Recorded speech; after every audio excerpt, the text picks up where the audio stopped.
Cesare Borgia as Pope. Am I understood? Well then, that would have been the sort of triumph that I alone am longing for today. By it, Christianity would have been swept away. What happened? Nietzsche, as you might guess, didn't like Christianity very much. If you're in doubt, then just remember the final book he wrote was titled The Antichrist. It was considered such a dangerous and inflammatory book that even though it was written in 1888, it was not published until 1895. Characteristic of Nietzsche's later works, it's very polemical and radical in tone, with such gems as: the Christian Church has left nothing untouched by its depravity. It has turned every value into worthlessness, and every truth into a lie, and every integrity into baseness of soul. The cross as the distinguishing mark of the most subterranean conspiracy ever heard of, against health, beauty, well-being, intellect, kindness of soul, against life itself. Not long after writing The Antichrist, Nietzsche became mentally unstable and wrote his so-called Wahnbriefe, or insanity letters, to friends. In one of those, he called for the assassination of the Pope. But there is one period in church history that Nietzsche admired.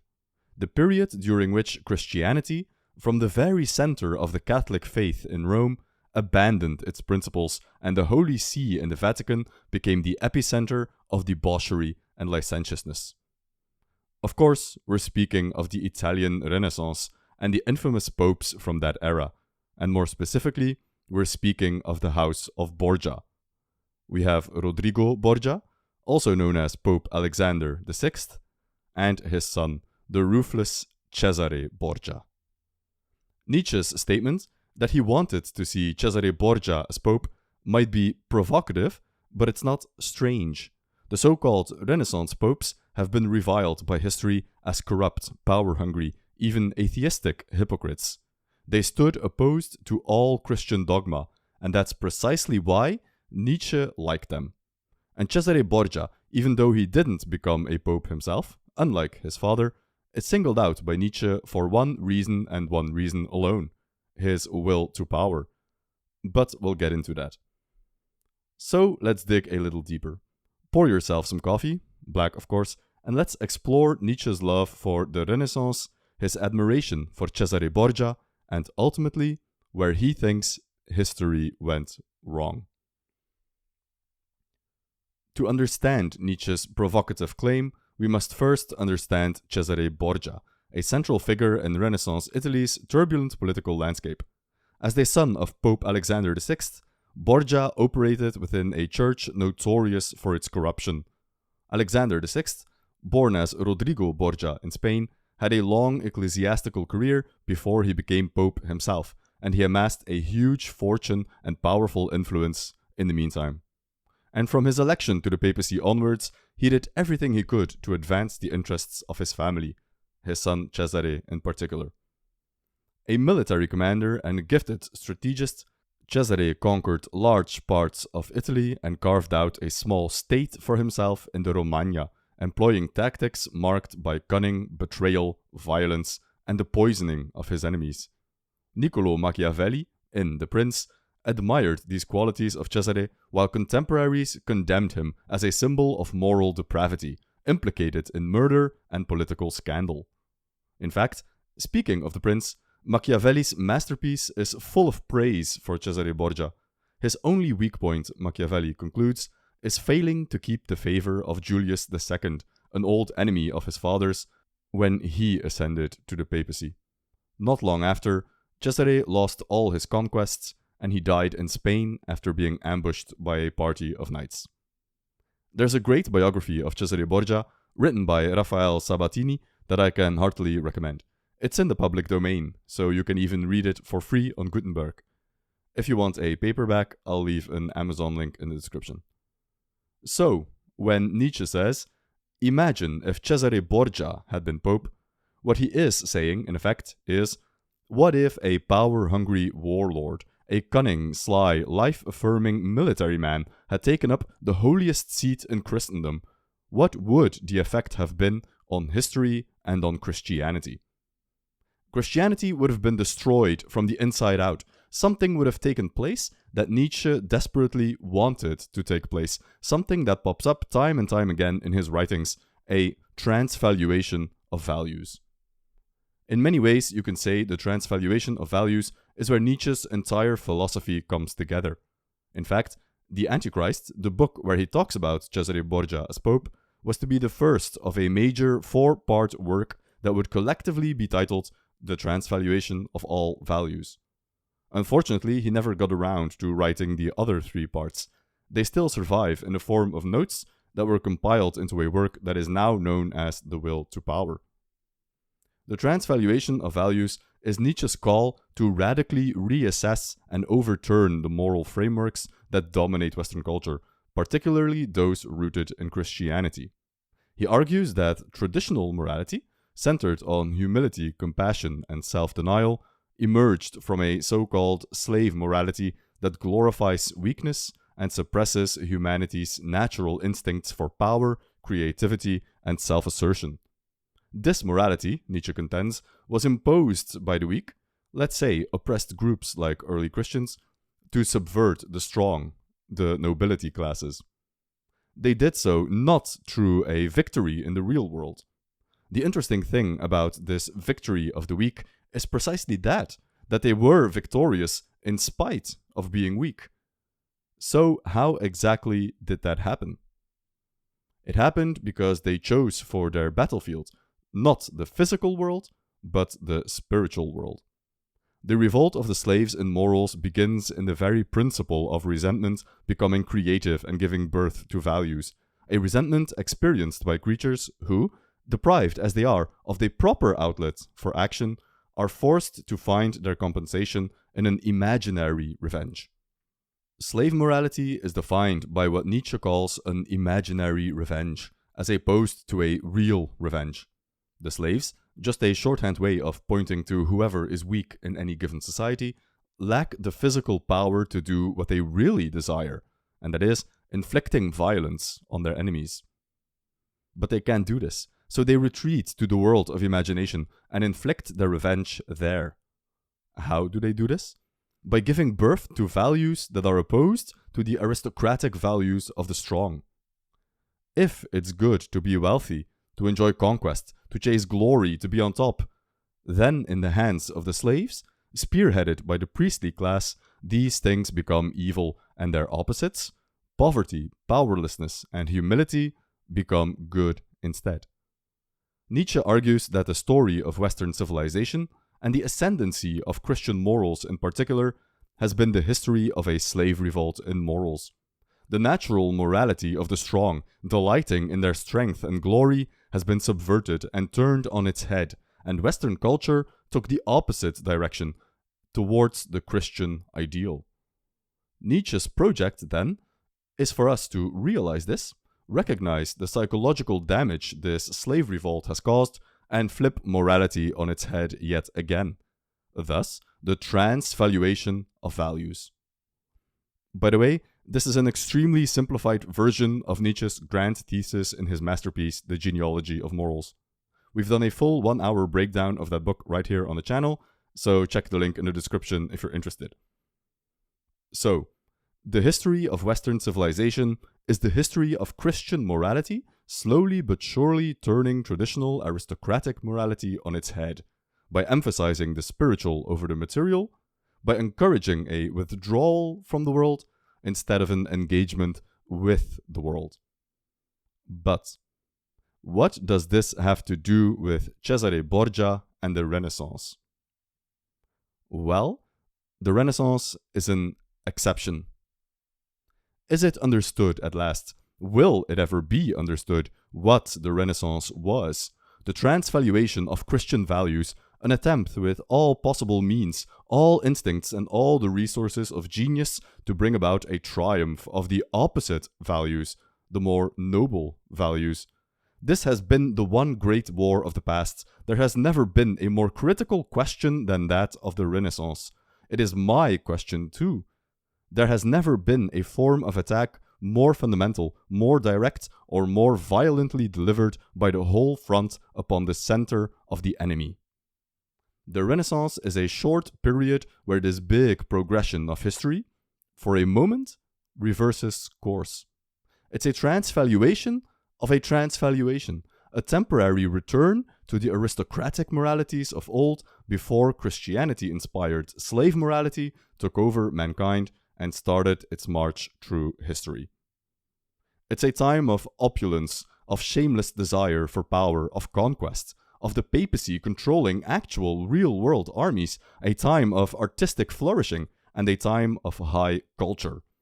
Michelangelo's David, the Basilica of St. Peter, Da Vinci's Last Supper, Ariosto's Orlando Furioso, the sculptures of Bernini, the rediscovery and renewed appreciation of ancient Greek and Roman texts, the violent reaction against the Dark Ages.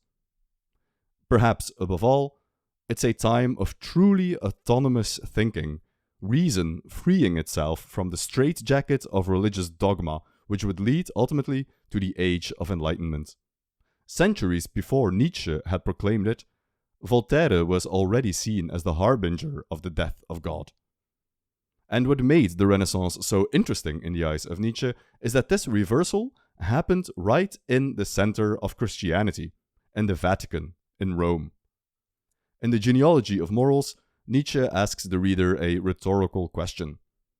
In this great historical battle, slave morality versus master morality, Christianity versus Rome, who has been victorious? To ask the question is to answer it. Just consider to whom in Rome itself nowadays you bow down, as though before the quintessence of all the highest values. And not only in Rome, but almost over half the world, everywhere where man has been tamed or is about to be tamed. This is very remarkable. Rome is undoubtedly defeated. What the Renaissance represents, then, is a temporary reversal of this long history, a historical state of exception. At any rate, there took place in the Renaissance a brilliantly sinister revival of the classical ideal, of the aristocratic valuation of all things. And this reversal happened right in the heart of Rome, or, as Nietzsche calls it, right in the center of the enemy, the Vatican. Just consider the names of the two most notorious Renaissance popes, Julius II and Alexander VI, named not after holy saints, but after real-world conquerors. Julius II is nicknamed the Warrior Pope for his wars of conquest, during which he established the papacy as a real-world military force, ensuring the influence of the Catholic Church in real-world affairs. A far cry from the spiritual emphasis of actual Christianity. He was also a patron of the arts, responsible for Michelangelo's paintings and the Raphael Room in the Vatican museums which he himself established, along with the rebuilding of St. Peter's. He also instituted and popularized the practice of indulgences, a way to lessen the punishment for your sins and reduce time in purgatory with cold, hard cash donated to the Vatican. And Alexander VI was worldly in a different way. Although also a real-life ruler of the Papal States, he is perhaps better remembered for his private life. Not the first pope to have had children, despite, of course, their supposed vows of chastity. He blatantly and shamelessly recognized his children in the open and gave them important political and religious positions. He made his son Cesare a cardinal, and his other son, Giovanni, a condottiero, an Italian mercenary commander, akin to a modern general. That brings us to Cesare Borgia, perhaps the most quintessential historical figure of the Renaissance, the model of Machiavelli's The Prince, and in Nietzsche's alternative history, the one who followed in the footsteps of his father to become Pope and destroy Christianity once and for all. What follows is a short overview of Cesare's life through choice anecdotes that illustrate what kind of man we are dealing with here. Cesare Borgia, born in 1475, brazenly leveraged his father's papacy to gain a cardinal's hat at the ripe old age of 18, only to ditch it later in life for a sword, taking up the role once carved out for his brother Giovanni, who was murdered at a very convenient time for the ambitious Cesare. Officially, it was never proven that Cesare murdered his brother, but it has become sort of an assumption of history. This bold pivot from an ostentiously pious priestly vocation to a secular warrior's life, coupled with the murderous circumstances of this change, reflects Cesare's will to power. This is the type of person who will craft his own identity and defy societal and parental expectations. In other words, no one will stop Cesare from reaching his goals. And certainly, conventional morality won't stop him. In 1501, Cesare's siege of the Italian city of Faenza showcased his cunning. After a long siege, with victory assured, he nonetheless accepted terms of surrender from the enemy, even though the city was wide open for him to do with as he pleased. He charmed the city's lord, the 16-year-old Astore Manfredi, and his brother, with promises of mercy. They shared meals together. Astore and his brother enjoyed the company of Cesare.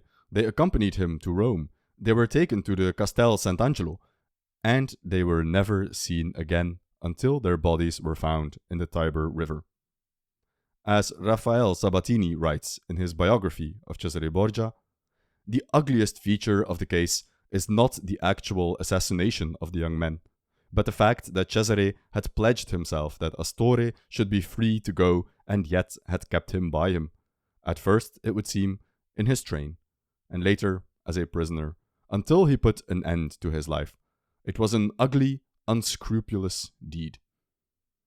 It may have been ugly and unscrupulous, but it was also uncompromising and smart. As Machiavelli would later write in The Prince, in order to preserve a newly acquired state, particular attention should be given to 2 points. In the first place, care should be taken entirely to extinguish the family of the ancient sovereign. In the second, laws should not be changed, nor taxes increased. This is exactly what Cesare did. Cesare had previously spared the sovereigns of foreign domains he conquered, but he did so, again, out of Machiavellian considerations, not moral ones. For example, he had previously spared Caterina Sforza, but he only did so because he knew she was hated by her subjects, and thus he had nothing to fear by keeping her alive. Astore Manfredi, by contrast, who was a 16-year-old boy, was loved by his subjects. He couldn't be allowed to live. It was too much of a risk, so Cesare took decisive action.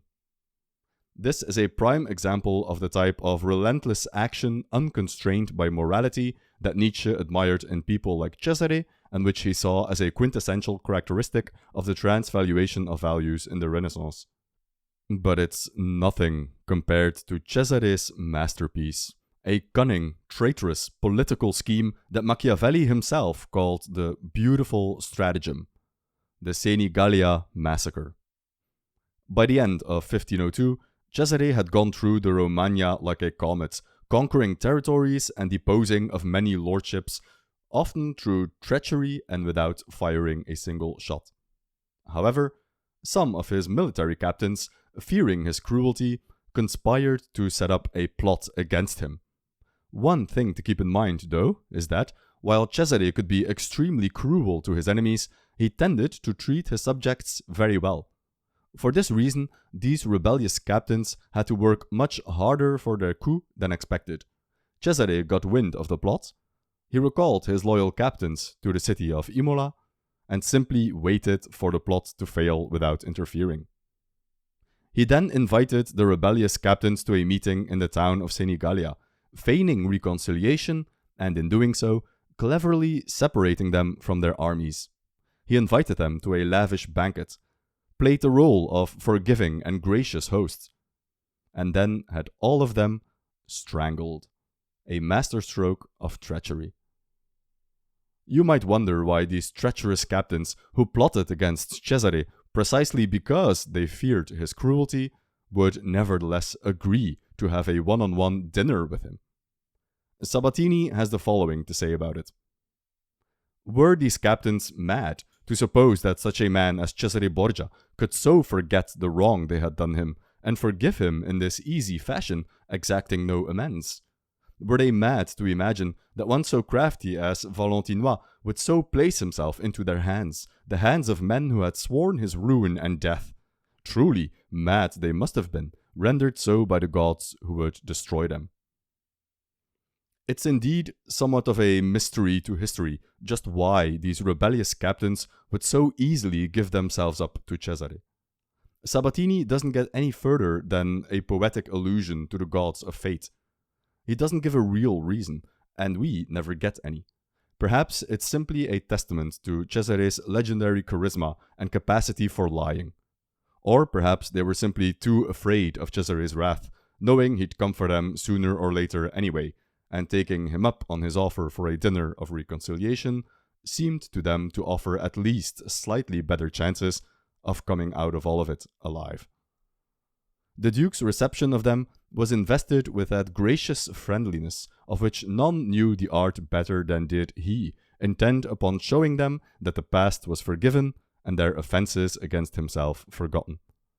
But scarce were they inside when his manner changed all of a sudden, and at a sign from him they were instantly overpowered and arrested by those gentlemen of his own who were of the party and who came to it well schooled in what they were to do.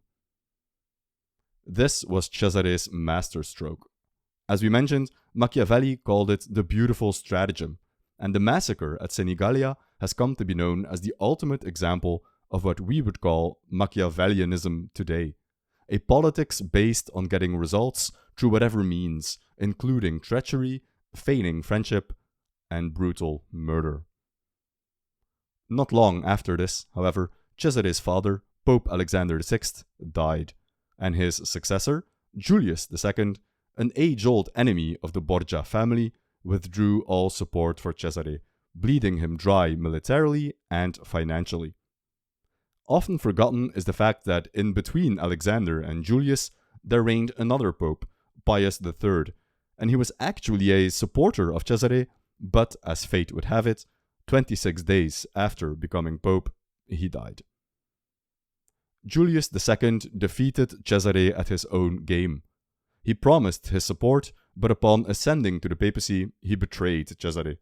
Too late to realize his mistake, Cesare knew his end was nigh. He was again betrayed by political allies in Spain, and ultimately ended up in prison there. He escaped, finally found his way to the King of Navarre, who could use an experienced military commander. And during the siege of a castle, Cesare suddenly found himself on horseback, all alone, in enemy territory. He was ambushed and killed. The soldiers, not knowing who it was that they had just killed, stripped him of his armor and left his body unceremoniously in the woods. So ends the life of Cesare Borgia, somewhere in the Spanish woods in 1507.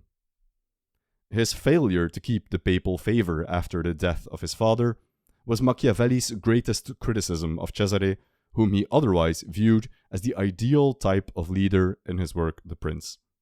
And his decidedly anti-Christian lifestyle, his ruthless politics, his military exploits, his cunning, his intelligence, and his charisma, but above all, his focus on this world of the here and now, is what must have spoken to Nietzsche when he dreamt that if Cesare Borgia had taken the papal seat and struck right at the center of the enemy, as he writes, Christianity, under his rule, would have ended. The Renaissance would have been the death of Christianity, and in its place would have been power, life, the pure joy of strength and military prowess. But notice the terms we use to talk about the Renaissance. Would have. As it stands, the Renaissance was a temporary reversal, a state of exception. Cesare Borgia as Pope is Nietzsche's alternative, not real, history. Because the fact of the matter is, the Renaissance ultimately ended. It was, in fact, destroyed. The question is, destroyed by whom? One man and one man only, and to Nietzsche's great chagrin, it had to be a German, an unimportant and insignificant Christian priest by name of Martin Luther. One fateful day, the 31st of October 1517, Martin Luther nailed his infamous 95 Theses to the door of the All Saints Church in Wittenberg, Germany. In doing so, he unwittingly ended the Renaissance. As Nietzsche quipped, he saved Christianity and destroyed Europe. To Martin Luther, As a German priest, the Renaissance Pope's corruption was a betrayal of Christian values. His 95 Theses sparked the Protestant Reformation, a movement that doubled down on spiritual purity and humility, exactly the kind of slave morality that Nietzsche despised. By attacking the Catholic Church, Luther strengthened Christianity. The Protestant Reformation would lead to a schism in Christianity, but the Contra-Reformation would revitalize Catholic piety. In the eyes of Nietzsche, this is the great tragic irony of Martin Luther. Christianity was on the way out, but Luther pulled Europe back from its aristocratic revival in the Renaissance, and he gave a second wind to slavish Christianity right when it was about to be transformed and destroyed for good. To add insult to Nietzsche's injury, of all people, it had to be a German who saved Christianity. Throughout his writings, Nietzsche barely has a good word to spare for his fellow countrymen. The Antichrist, too, is filled with anti-German invective. It's always the Germans, he says, who cling to Christianity the most and hold Europe back. If we shall never rid ourselves of Christianity, Nietzsche writes in The Antichrist, we shall have the Germans to blame. We did a video on why Nietzsche hated the Germans, which we'll link in the description if you're interested. Just as Simón Bolívar, the great liberator of Latin America, had quipped that his revolution was like plowing the sea, in other words, a great exercise in futility, so Luther's Reformation retroactively undid everything the Renaissance had done for Europe. To Nietzsche, it was a temporary flare-up of life, vigor, nature, beauty, and strength.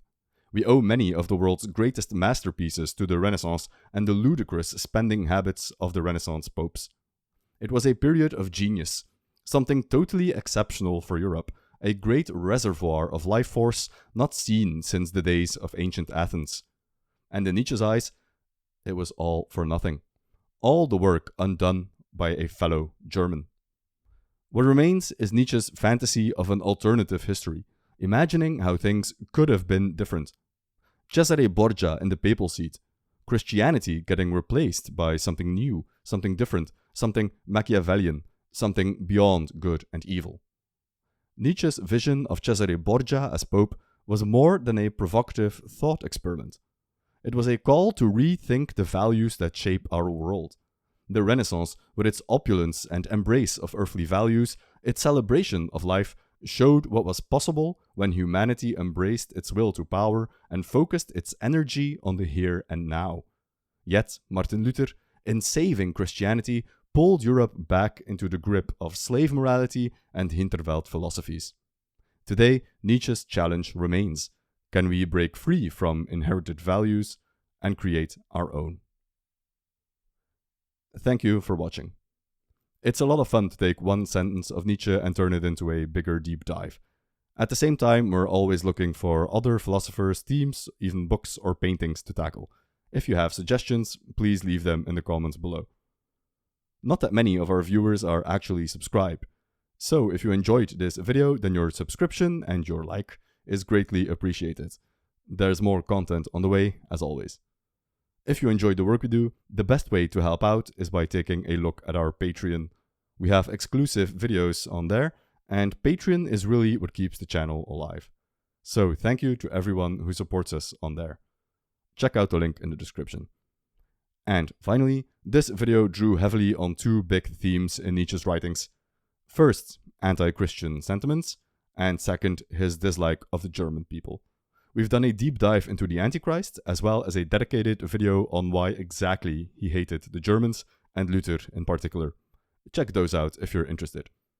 Again, thank you for watching, and we'll see you in the next one.